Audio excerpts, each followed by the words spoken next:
დღემშვიდობისა მეგობრებო, ჩემდა სასიხარულოდ და მოულოდნელად სხვათა შორის მოვხვდით ქუთაისის ულამაზეს სოფელ ფარცხანაყანებში. გზად მარტვილისკენ ესე სოფელ წამოვედით და გავაჩერეთ მას შემდეგ მანქანა რაც დავინახე ეს მონუმენტი იმ ადამიანებისა ვისაც დღემდე მე პირადად დიდ პატივს ვცემ და დარწმუნებული ვარ ყველა შეგნებული ადამიანი დიდ პატივს ვცემ. პატივს ვცემს, ვისი მონუმენტია თქვენც ნახეთ. ეს არის დიდ სამამულო ომში დაღუპულ გმირთა მემორიალი.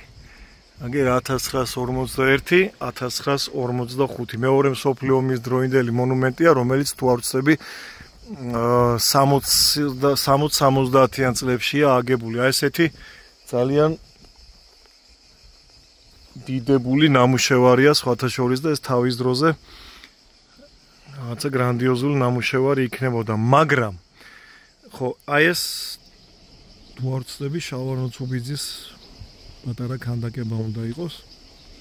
ხო და მაგრამ უყურეთ, მაგრამ აი ამ მონუმენტზე მიმაგრებული იყო სავარაუდოდ ამ სოფლიდან წასული მეომრების სახელი და გვარები. არ ვიცი პირველად ვარ მე ჩემდა სამწუხაროდ აი ამ დიდებული მონუმენტის წინ სოფელ ფარცხანაყანებში და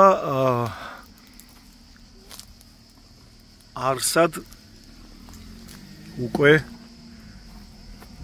არცეთი სახელი და გვარი აღარ წერია.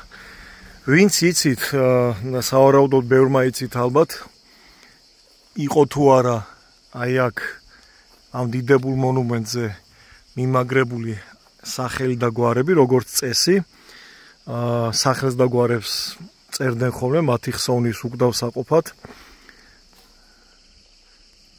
იმ სოფლის მკვიდრების, რომლებიც დაიღუპნენ დიდ სამამულო ომში. ხო ხედავთ, სულ ცარიელი.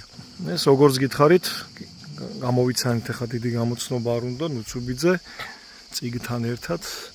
აი აქ შვეში არ ვიცი, მაგრამ ყოველ შემთხვევაში ძალიან ლამაზ ადგილზე და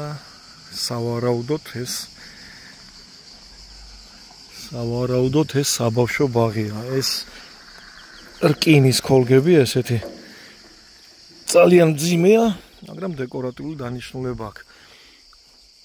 ხო, თუ იცით ვინმე მაი ამ მონუმენტის წარსული, არც არავინ არ არის, რო ვკითხო ადგილობრივი აქ. ეხლა 41 გრადუსი სიცხეა და ვის ვკითხავ, ვინ გამოვაგარეთ. მოკლედ, აი ესეთი მონუმენტები მე ძალიან ბევრგან შემხვედრია სოფლებში, ყველგან იყო ხოლმე რაიონულ ცენტრებში. მე პირადად ბევრჯერ მაქვს ნანახი და ბევრგან მაქვს ნანახი და ახლა გამეხარდა აქაც რო ნახე სოფელ ფარცხანაყანებში, უბრალოდ მართლა მაინტერესებს, ვინც იცით, აი მონუმენტზე იყო თუ არა მიმაგრებული სახელი და გვარები, რაც დღეს აღარ არის. ამ სოფლიდან წასული ქართველი მეომრებისა დიდ სამამულო ომში. დაწერეთ კომენტარებში ეს ამბავი.